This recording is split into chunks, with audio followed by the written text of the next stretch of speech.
انسانوں کے نام افزار ریحان، وی این اینڈ ریالٹی، آئیڈیلزم یا حقیقت پسندی، بھٹو بمقابلہ نواز شریف۔ ہمارے ملک کے ممتاز صحافی جو حلقوں کی سیاست پر خاص نظر رکھتے ہیں، اپنی بات دھڑلے سے ڈنکے کی چوٹ کہتے ہیں۔ بارہ اس نچیز کو ان کے ساتھ حیران کن حد تک نظری و فکری اتفاق رائے محسوس ہوتا ہے، لیکن بعض اوقات ڈسکشن میں ایسے ایشوز بھی آ جاتے ہیں جن میں ترجیحات کا تفاوت ابھر آتا ہے۔ مثال کے طور پر بھٹو اور نواز شریف کا تقابل کرتے ہوئے وہ ہمیشہ بھٹو کو آئیڈیلائز کرتے ہوئے بڑی قومی شخصیت قرار دیتے ہیں۔ ان کا استدلال یہ بھی ہوتا ہے کہ بھٹو صحیح معنوں میں عوامی لیڈر تھا جو عوامی کاز کے لیے پھانسی پر جھول گیا، اصولوں پر ڈٹ گیا، لہذا عوام اسی کو یاد رکھتے ہیں جو قربانی دیتا ہے۔ اس کے بالمقابل وہ لیڈر جو ذرا سی مشکل آنے پر گھبرا جائے یا جیل جانے اور قربانی دینے کی بجائے جدہ کے محلات یا لندن کے ایون فیلڈ میں موج سے رہے اور ماحول سازگار ہونے پر لوٹ آئے، تو لوگ ایسے لیڈر کو بزدلی دکھانے والا یا موقع پرست خیال کرتے ہوئے عوامی قائد کا رتبہ نہیں دیتے، اور نہ تاریخ میں ایسے لوگ بڑے مقام کے حقدار گردانے جاتے ہیں۔ ان دنوں ہماری سپریم جوڈیشری نے جس طرح نصف صدی بعد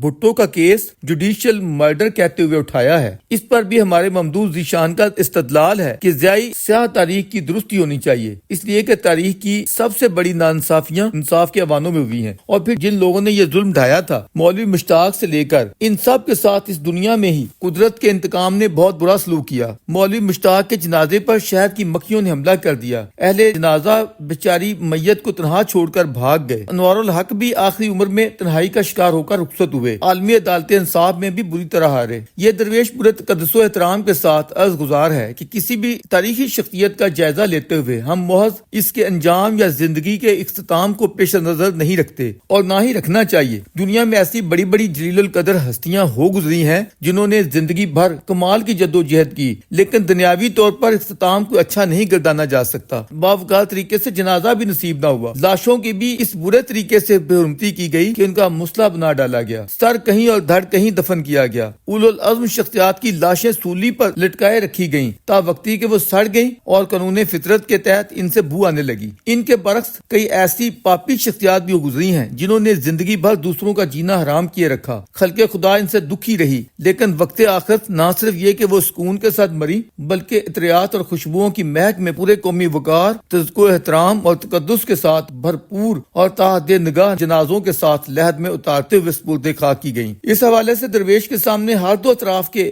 بڑے بڑے اسماء گرامی موجود ہیں، لیکن کسی کی دل آزاری نہ ہو جائے اس لیے ان کا اندراج کرنے سے اعتراض کر رہا ہے۔ یہ زندگی انسان کے لیے قدرت کا خوبصورت ترین عطیہ ہے، ہم سب کو حت المقتور اس سے پیار کرتے ہوئے اس کی حفاظت کرنی چاہیے۔ زندہ رہیں گے تو کچھ کریں گے، ورنہ مرنا کون سا مشکل ہے۔ اس کے لیے کسی 9/11 یا 9 مئی کی بھی ضرورت نہیں ہے۔ موت تو سڑک پر بے یارو مددگار کسی ایکسیڈنٹ میں بھی آ سکتی ہے، کسی بیوقوف جنونی کی نفرت بھی اسے اپنی بھینٹ چڑھا سکتی ہے، لیکن حکم دیا گیا ہے کہ خود کو ہلاکت میں مت ڈالو۔ اصل چیز انجام یا اختتام نہیں، کتاب حیات کے وہ تمام ابواب ہیں جن میں ہماری کارکردگی درج ہوتی ہے۔ انسانی کاوش یہ ہونی چاہیے کہ اس میں انسانیت سے محبت و خدمت کے کتنے ابواب ہیں، آپ کی سچی لگن اور جدوجہد کیا رہی ہے۔ درویش ہمیشہ اپنے مسیحی دوستوں سے کہتا ہے کہ تم لوگوں نے سارا زور یا سارا دین صلیب پر استوار کر رکھا ہے، حالانکہ یہ ہولی جیزس کی ہرگز چوائس نہ تھی۔ یہ اذیت تو ظالم سماج نے ان پر مسلط کر دی تھی، جس سے بچنے کے لیے انہوں نے اچھی خاصی تگودو بھی کی تھی۔ اصل چیز انجام یا اختتام نہیں،